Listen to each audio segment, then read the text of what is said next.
있으면 복 있는 사람이 됩니다. 물론 이 복은 세상적인 복, 기복적인 그런 신앙과는 다릅니다. 독일의 신학자 클라우스 베스터만은 그의 책 성서와 축복에서 말하기를 기독교의 복은 가장 총체적이고 본질적이고 궁극적이고 온전한 것이다 라고 말했습니다. 이러한 기독교의 복에 대해서 사도 바울은 오늘 본문을 통해서 다음과 같이 정의하죠. 기독교의 복이란 무엇이냐? 그것은 그리스도 안에서 하늘에 속한 모든 신령한 복이다. 할렐루야. 곧 기독교가 말하는 복은 그리스도를 떠나서는 절대로 얻을 수 없는, 곧 그리스도 안에서만 주어지는 것이고, 이것은 땅에 속한 것이 아니라, 즉 세상이 추구하는 복이 아니라 하늘에 속한 것이고, 세속적이고 현세적인 것이 아니라 신령하고 영적인 그런 복이라는 거예요. 사도 바울은 이 복을 오늘 본문을 통해서 구체적으로 세 가지로 말합니다. 먼저 4절 5절 말씀 한번 보세요. 4절 5절 같이 읽습니다. 곧 창세 전에 그리스도 안에서 우리를 택하사 우리로 사랑 안에서 그 앞에 거룩하고 흠이 없게 하시려고 그 기쁘신 뜻대로 우리를 예정하사 예수 그리스도로 말미암아 자기의 아들들이 되게 하셨으니. 할렐루야. 첫째로 우리를 택하신 복이라는 거예요. 따라하시겠어요? 우리를 택하신 복, 우리를 택하신 복. 여러분, 하나님께서 우리를 택하여 주셨습니다. 많고 많은 사람 가운데 저와 여러분을 택하여 주셨습니다. 요한복음 15장 16절 말씀, 너희가 나를 택한 것이 아니요 내가 너희를 택하여 세웠나니 라고 말씀했습니다. 우리가 자의로 이곳에 온 게 아닙니다. 내가 나 스스로 하나님을 믿으려고 선택한 것이 아닙니다. 하나님께서 불러주셨기 때문에 오늘 이곳에 예배하러 온 것입니다. 할렐루야. 어느 수필집에 나오는 이야기입니다. 어느 분이 학창시절에 미팅을 하러 나갔는데 남자 4명, 여자 4명이 빵집에서 만남을 가졌다고 합니다. 옛날에는 왜 빵집에서 했는지 몰라요. 한참을 대화하다가 드디어 짝을 이렇게 짓는 시간이 됐습니다. 선택하는 시간이 됐어요. 일명 소지품 고르기입니다. 여학생들이 자기 물건을 남학생들 모르게 테이블에다 이렇게 올려놓으면 남학생들이 골라가지고 짝이 결정되는 거예요. 다들 아시잖아요, 그죠? 한 번쯤 해보셨죠? 모르는 것처럼 이렇게 쳐다보지 마시고. 테이블에 물건이 이렇게 올려져 있었습니다. 머리띠, 머리핀, 손수건, 손거울 이렇게 4개가 있었습니다. 일단 순서를 뽑았는데 아쉽게도 이분이요 3번째 차례로 선택이 됐습니다. 여학생 중에 빨간 구두를 신고서 하늘거리는 원피스를 입고 온 학생이 있었는데 걔가 마음에 드는 거예요. 그런데 이 학생이 뭘 꺼내놓은지 알 수가 없잖아요. 그런데 자기가 가만히 보니까 아무래도 이 빨간 구두 아가씨는요 손거울을 가져온 것 같았어요. 손거울. 그래서 내가 손거울을 골라야지, 다른 사람이 고르면 안 되는데, 그리고 마음을 먹고 있었습니다. 드디어 첫 번째 차례의 친구가 골랐는데 무엇을 골랐냐면 손수건을 골랐습니다. 누굴까 하고 봤더니 제일 끝에 청바지 입고 온 여자가요, 학생이 저예요 하고서 손을 드는 거예요. 다행이구나. 가슴을 쓸어내렸습니다. 두 번째 친구 차례입니다. 그런데 선뜻 뭘 집어야 할지 얘가 한참을 고민하는 거예요. 덩달아 가슴이 두근두근 하지요. 손거울은 안 되는데, 손거울은 안 되는데. 그 마음을 먹는 순간 냉큼 얘가 손거울을 딱 집어가는 거예요. 얼마나 그냥 짜증이 나고 초조합니까? 제발 손거울만은 아니길 바랬는데 말이죠. 그걸 집어든 거예요. 제 거예요 하고 여학생이 손을 드는데 다행히도요 운동화를 신고 온 학생이었어요. 얼마나 다행입니까? 드디어 이분 차례가 됐습니다. 남은 건 머리띠하고 머리핀. 뭘 골랐으면 좋겠어요? 어떤 걸 고를까요? 얘기해봐야 소용없다는 걸 잘 아시네요. 이분이요 머리띠를 골랐습니다. 머리띠를. 빨간 구두하고 잘 어울릴 것 같아가지고 머리띠를 딱 골랐어요. 누가 손을 들었냐면 빨간 구두 학생이 손을 들었어요. 자기가 원하던 그 학생이.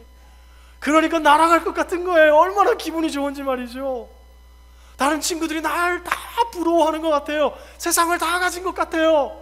너무 기쁜데 그 순간 앞에 있는 그 빨간 구두 여학생의 얼굴을 봤더니 똥 씹은 표정인 거예요. 너무 내 입장만 생각을 한 거죠. 그 학생 입장은 생각도 안 하고. 그렇죠? 그런데 그게 인연이 돼가지고 지금은 빨간 구두 학생이 그분의 아내가 되고 두 딸을 낳고 손주까지 낳아가지고 지금까지 잘 살고 있다. 이런 이야기를 수필집에 다 적어놓은 거예요. 여러분, 누군가를 선택하는 것, 또 누군가의 선택을 받는 것 얼마나 중요한 일입니까? 그렇잖아요. 그런데 다른 누구도 아닌 하나님의 선택을 우리가 받았다? 하나님께서 우리를 택하셨다. 이것은 상상할 수 없는 일 아닙니까? 이런 축복이 어디 있어요? 그래서 성경은 우리를 택하신 것이 가장 놀랍고도 엄청난 복이라는 거예요.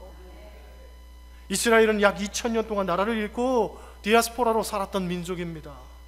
그러나 그 순간에서 절대로 잊어버리지 않았던 것이 뭐냐면 선민의식, 하나님께서 우리를 택하셨다 하는 것이었습니다.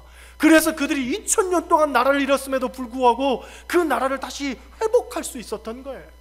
하나님 나를 택하셨다는 그 생각을 한순간도 잃어버리지 않았기 때문에 그러는 거죠. 살다 보면 우리에게도 고난이 찾아오고 어려움이 찾아올 때가 반드시 있습니다.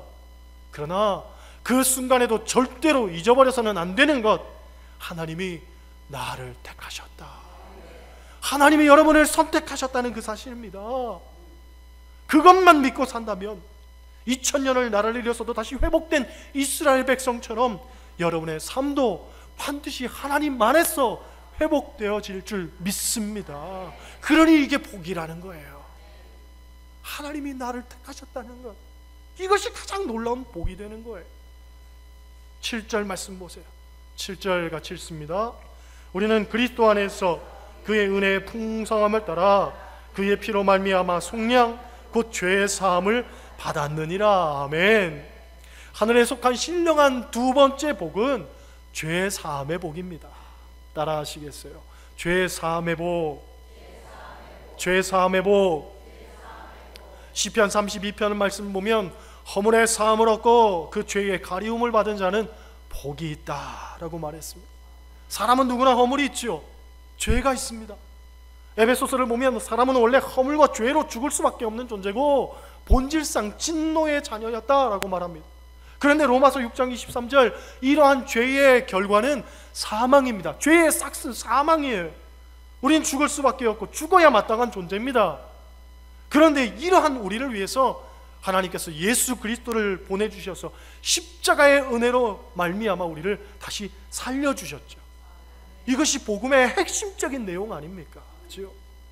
주석가 윌리엄 바클레이에 의하면 예수님의 구속 사건 이전에는 인간의 이 죄 때문에 6월절마다 약 14만 마리의 양이 피를 흘렸다고 합니다. 6월절 단 하루에 14만 마리의 양이 피를 흘리는 거예요. 그러니까 구약시대에 이 사람의 죄 때문에, 우리의 죄 때문에 얼마나 많은 양들이 피를 흘리며 죽어야만 했겠습니까? 그런데 예수님께서 십자가에 돌아가심으로 말미암아 인간의 죄를 단번에 씻어주셨습니다. 단번에. 할렐루야. 그러므로 우리는 어떻게 해야 죄의 사함을 받을 수 있는가 하면 누구든지 예수 그리스도를 믿기만 하면 구원받는 거예요. 그것이 오늘 7절에서 그리스도 안에서 그의 은혜의 풍성함을 따라 죄의 사함을 얻었다라고 말하는 것입니다. 여기에 두 가지 중요한 의미가 담겨져 있지요. 먼저 그리스도 안에서, 그리스도 안에서. 이것은 오직 예수 그리스도라는 거예요. 사도행전 4장 12절, 다른 이로서는 구원을 얻을 만한 다른 이름을 우리에게 주신 일이 없다. 요한복음 14장 6절, 내가 곧 길이요 진리요 생명이니 나로 말미암지 않고는 아버지께로 올 자가 없느니라. 오늘날 다원주의의 영향으로 그리스도 밖에도 구원이 있다고 하는 사람들이 있습니다. 하지만 예수 그리스도를 대체할 만한 다른 이름은 없습니다. 다른 것은 전혀 없어요. 오직 그리스도 안에만 그리스도 안에만 구원이 있단 말이지요. 그러니까 우리의 할 일은 뭐냐면 내 삶의 자리를 그리스도 안으로 옮기는 거예요. 그것밖에는 없습니다. 다른 건 없습니다. 다음으로 그의 은혜의 풍성함을 따라 라는 말이 있는데, 이것은 오직 은혜로 라는 얘기죠.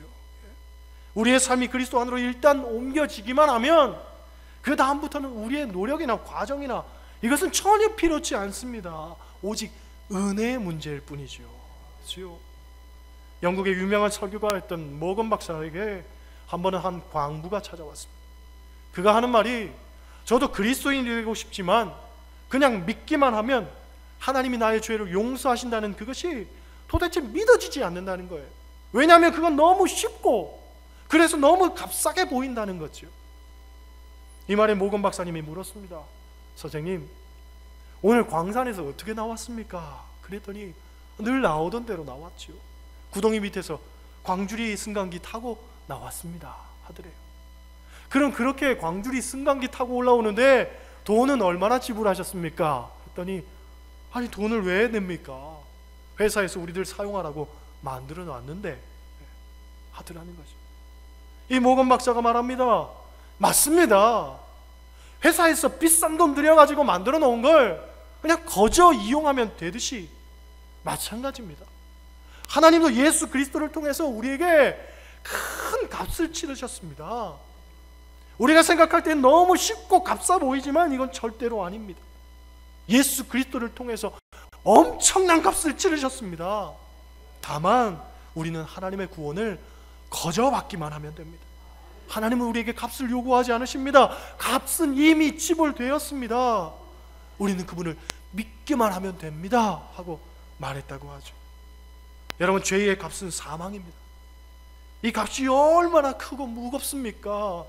사람의 노력, 의지, 선행, 물질, 그 무엇으로도 이것을 갚을 수는 없습니다. 그 어떤 것으로도 해결할 수 없는 이 죄의 문제, 하나님께서 해결해 주셨습니다. 우리는 믿기만 하면 됩니다. 얼마나 쉽습니까? 그죠? 이런 은혜, 이런 복이 어디 있습니까? 구원은 값없이 주시는 하나님의 은혜의 선물입니다. 오늘 본문처럼 그의 은혜의 풍성함을 따라 그냥 우리에게 허락하신 거예요. 여러분, 이것을 믿으시기를 소원합니다. 우리의 죄가 사함받았다는 이 복, 가장 놀라운 복이 되는 줄 믿습니다. 13절 말씀 보세요. 13절 같이 읽습니다. 그 안에서 너희도 진리의 말씀, 곧 너희의 구원의 복음을 듣고 그 안에서 또한 믿어 약속의 성령으로 인치심을 받았으니. 할렐루야. 세 번째, 하늘에 속한 신령한 복은 성령으로 인치심을 받은 복입니다. 따라 하시겠어요? 성령으로 인치심을 받은 복.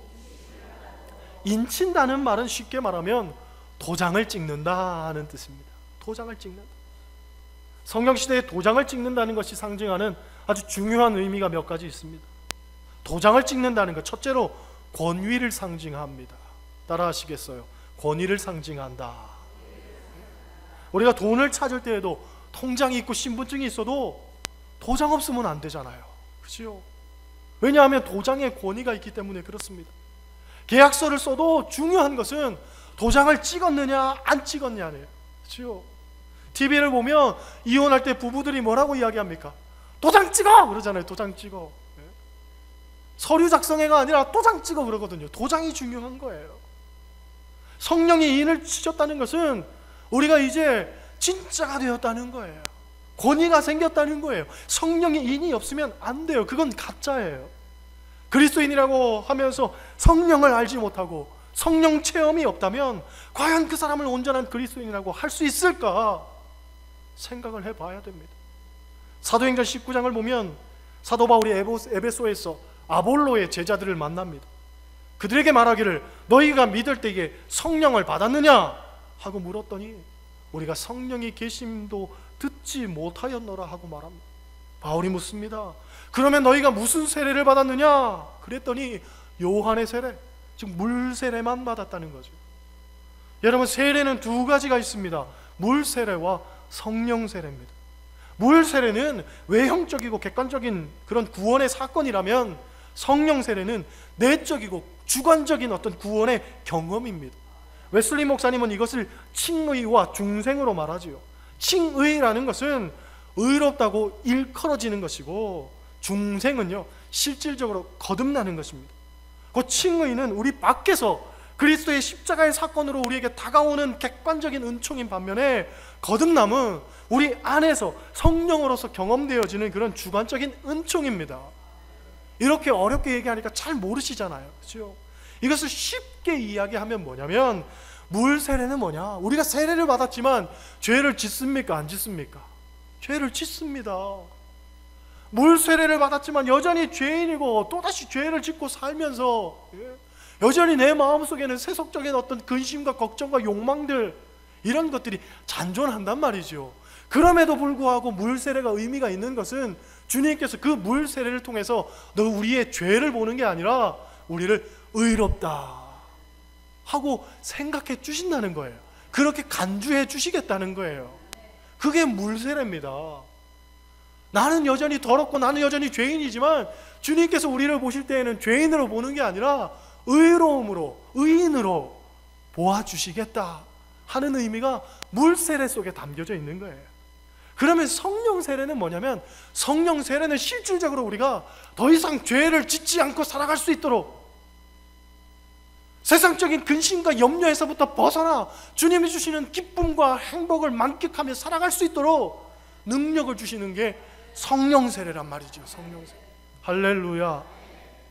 물론 물 세례를 통해서도 우리가 구원을 받을 수 있지만 성령 세례를 통해서 구원받은 자 같이 세상에서 살 수 있단 말이죠. 세상에서 그리스도인답게 살기 위해서는 물 세례 가지고 부족하다는 거예요. 성령 세례를 받아야지만 힘있고 능있게 살 수 있는 거예요. 할렐루야. 그런 면에서 여러분 성령 세례를 받으시기를 소원합니다. 우리 교회 금요 기도회가 요즘 얼마나 뜨겁고 은혜로운지 모릅니다. 성령의 기름 부음이 넘치고 있어요. 그래서 금요 기도회에 참석해 보지 않았다면 사천 제일교회를 제대로 다녀보지 않았다라고 이야기를 해도 과언이 아닙니다. 부흥회를 기점으로 해가지고 성령이 얼마나 뜨겁게 역사하시는지 말이죠. 우리가 부흥회를 놓고서 한 달 동안 열심히 뜨겁게 기도하면서 준비했습니다. 그랬더니 말이죠, 성령이 그냥 불같이 임하시고 성령의 폭포수같이 임하시고 성령의 놀라운 일들을 펼쳐내시는데, 그래서 우리 금요 기도회에 왔던 분들은 다들 기대가 많았어요. 야, 이번 부흥회를 통해 가지고 뭔가 역사가 일어나겠구나, 불덩이가 떨어지겠구나, 교회가 뒤집어지겠구나, 그런 기대감을 갖고서 부흥회에 참석을 했거든요. 그런데 오셨던 강사 목사님이 그냥 불을, 그냥 기름을 확 끼얹는 게 아니라 찬 물을 쫙 끼얹어 주시는 것 같아가지고 말이죠.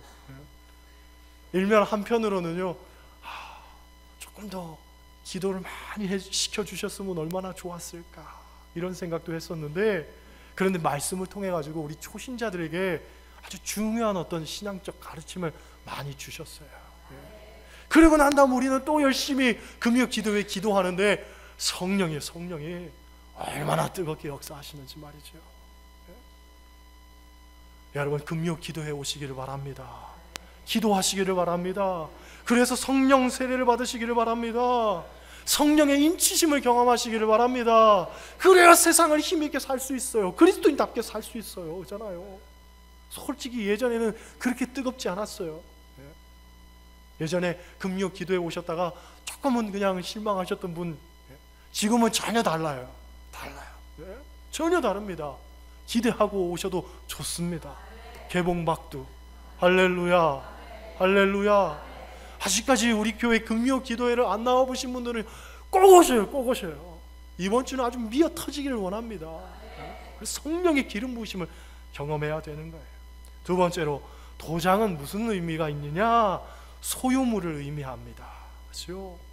여러분, 도장이 아무것도 아닌 것 같아도 도장이 찍혀 있느냐 없느냐 너무 다르단 말이죠. 우리가 지금 선교하고 있는 호피 선교사 박영진 목사님이 굉장히 어려운 상황에 처해 있습니다. 전임 선교사님이 인디언 마을 한가운데에다가 교회를 세울 때에 구두 계약을 했다고 합니다. 왜냐하면 인디언들은요, 이 구두상의 약속과 신의를 가장 중요하게 생각한다는 거예요. 이게 전통이었으니까. 그래서 계약서를 작성하긴 했지만 여기다 도장을 찍지 않았다는 거예요. 약속과 신의가 중요하니까 도장 찍자고 하는 것은 오히려 그 사람들에게 굉장히 무례하고 불쾌한 일이라는 거예요. 그래서 도장을 찍지 않았다고 합니다. 그런데 세월이 지나서 교회가 마을 한가운데에 있다 보니까 이것을 노리는 사람이 있었어요. 그 사람이 교회의 약점을 계속 파고든 거예요. 교회 건물과 교회 땅을요, 자기 것으로 삼으려고 계속 문제를 일으키고 분란을 일으켜가지고 여러 번 경찰이 출두를 했었는데, 경찰이 원하는 건 한 가지였습니다. 도장 찍힌 계약서가 있느냐, 도장 찍힌 계약서가 있느냐, 공증이 된 계약서가 있느냐, 그거 한 장이면 되는데 내놓을 게 없는 거예요.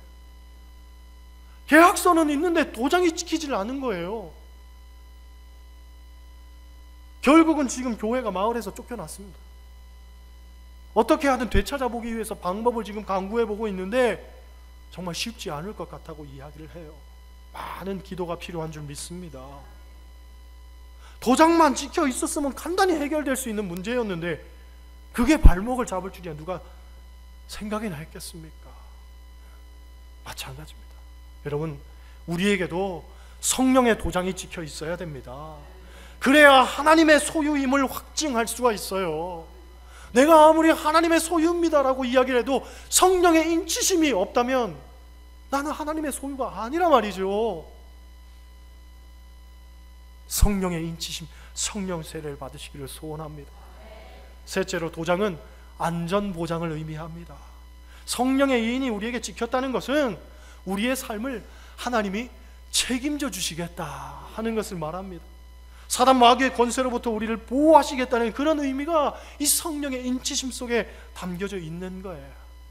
교회 안을 보면 어떤 사람은요, 성령의 인치심을 빨리 받는 경우도 있고 어떤 사람은 늦게 받는 경우도 있습니다.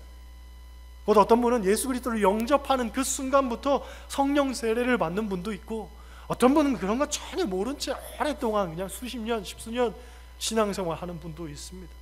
중요한 건 계속적으로 말씀드리지만 이 성령 세례의 체험이 없이는 신앙생활의 참 기쁨을 알 수가 없습니다. 성령 세례의 경험이 없이는 성령의 열매도 맺어지기를 힘듭니다.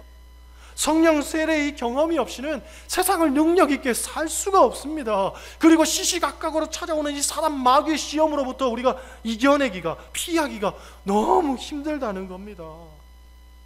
여러분 생각해 보세요. 신앙생활하면서 왜 기쁨이 없습니까? 신앙생활하면서 왜 사랑하지 못합니까? 신앙생활하면서 왜 미움과 분노가 생깁니까? 신앙생활하면서 왜 인내하지 못하고 참고 견디지 못합니까? 이유는 하나죠. 내 안에 성령이 없기 때문에. 사람의 성품과 노력으로는 한계가 있습니다. 그건 절대로 안 됩니다. 성령이 도와주시고 붙들어 주셔야 되는 거예요. 그래야 온전하고 거룩하고 정결하게 세상을 이기면서 살 수가 있는 거지요. 여러분, 성령의 인치심을 받으시기를 바랍니다. 성령 세례를 받으시기를 바랍니다. 아멘 하신 분들은 금요 기도에 다 오실 줄 믿습니다. 본문을 보면 성령의 인치심이 어떻게 나타나는가에 대해서 세 가지 단계를 말합니다. 13절 말씀 우리 다시 보겠습니다. 13절 같이 읽습니다. 그 안에서 복음을 듣고 그 안에서 또한 믿어 약속의 성령으로 인치심을 받았으니. 할렐루야. 첫째로 그 안에서란 말은 다시 말하면 예수 안에서 시작이 되는 거예요. 그렇죠? 구원은 인간의 선행이나 의지나 노력으로 얻는 게 아니라 하나님의 선물입니다. 하나님이 친히 주시는 것인데 누구를 통해서 주시냐면 예수 그리스도를 통해서 많이 주시는 거예요. 그렇기 때문에 그리스도가 없는 곳에는 구원이 없습니다. 곧 구원받은 사람의 특징은 예수 안에 사는 사람, 말과 행실도 예수 안에, 삶의 목적도 예수 안에, 삶의 모든 양태도 예수 안에. 할렐루야. 여러분의 모든 삶이 예수 안에 거하는 삶 되기를 원합니다. 두 번째, 성령의 인치심은 진리의 말씀을 들을 때, 구원의 복음을 들을 때 나타나는 거예요. 믿음은 들음에서 나고 들음은 그리스도의 말씀으로 말미암는다라고 이야기하죠. 여러분, 마귀가 하는 일 가운데 가장 중요한 일은 말씀을 못 듣게 하는 겁니다. 못 듣게 하는 것. 그래서 어떻게 하든지 교회에 못 가게 만들고, 또 교회에 오더라도 어떻게 하든지 피곤하게 만들고 졸게 만들고, 또 교회 오기 전에 부부싸움 하게 만들고 기분 나쁜 일을 겪게 만들어서 마음이 심란한 상태로 교회에 오게 하는 거예요. 그런 말씀이 들어올 수가 없습니다. 교회 안에서도 문제거리를 던져주고 서로 갈등과 반목하게 하고 여러 가지 아픈 상처를 만들어서 말씀이 전혀 들리지 못하게 만드는 거예요. 그러니까 우리가 말씀을 들을 때에도 말씀을 더 잘 들을 수 있도록 노력해야 됩니다. 피곤한 일을 만들지 말아야 됩니다. 교회에 올 때는 다투고 화낼 일을 만들지 말아야 됩니다. 이거 삼가해야 됩니다. 정신을 바짝 차리고 말씀에 집중해야 됩니다. 자리도 되도록이면 앞자리에 앉으시기를 바랍니다. 뒤에서 애들이 왜 이렇게 떠들어 왔다 갔다 해? 하지 마시고 앞자리에 앉으시면 이건 해결될 문제예요. 그렇잖아요. 화면 글씨가 왜 이렇게 작아? 뒤에서 그렇게 투덜투덜 하지 마시고 앞자리 오세요. 그러면 글씨가 큼직하니 잘 보여요. 앞자리 오시면 되는 거예요. 괜히 그냥 앞에 덩치 큰 사람 앉혀놓고서 그 뒤에 숨어가지고 있지 마시고, 사람 피해가지고 좀 잘 앉으시고. 예배 시간에요, 인원 체크하는 분도 있어요. 누가 왔나 안 왔나. 그럼 내가 인원 체크를 왜 하십니까? 제가 하면 되지. 할 필요가 없어요. 저만 보시면 되는 거예요. 저만 보시면 돼요. 인원 체크하지 마세요. 그렇죠? 그리고 은혜 받고 아멘 하는 그분 옆에 앉아 계세요. 성령은 전이 된단 말이죠. 네. 할렐루야. 가만히 보셨다가 야, 아멘 잘하는 사람이 누구냐, 은혜는 도맡아 놓고 받는 사람 누구냐 보셨다가 그분 옆에 앉으시면 틀림없어요. 나도 은혜 받는 거예요. 기도회 때도요, 성령 충만한 사람 누구냐, 은사 충만한 사람 누구냐, 그분 잘 살피고 계셨다가 그분 옆에만 계시면 되는 거예요. 그럼 나도 은혜 받아요. 성령 받아요. 할렐루야. 할렐루야. 괜히 저기 뒤에서부터 벌써 집에 갈 준비하는 분도 있고, 말씀 들으면은 아예 졸 작정을 하고서 그냥 탁 자세 잡는 분도 있고, 그렇잖아요. 은혜 못 받습니다. 은혜 못 받습니다. 마음을 은혜 받으려고, 말씀을 들으려고 여러분 쏟아부어야 되는 거예요. 쏟아. 할렐루야. 세 번째, 우리가 믿을 때에 성령의 인치심이 나타나더라. 여기서 믿는다는 것은 믿음의 행동으로 나타나지는 것을 의미해요. 야고보 기자는 행함이 없는 믿음은 죽은 믿음이다 라고 했잖아요. 아무리 귀한 말씀을 들어도 그것이 믿음의 삶으로 나타나지 않으면 소용이 없다는 거예요. 초기 한국 기독교 역사 가운데 김내범 목사님이란 분이 계셨습니다. 그분의 설교 가운데 이런 내용이 있습니다. 한국 사람들은 차차라는 말로 모든 일을 방패를 삼으니 심히 한심하다. 예수 믿으라고 하면 차차 믿을게요. 성경 좀 읽으세요 하면 차차 읽지요. 전도 좀 합시다 그러면 차차 할게요 한다는 거예요.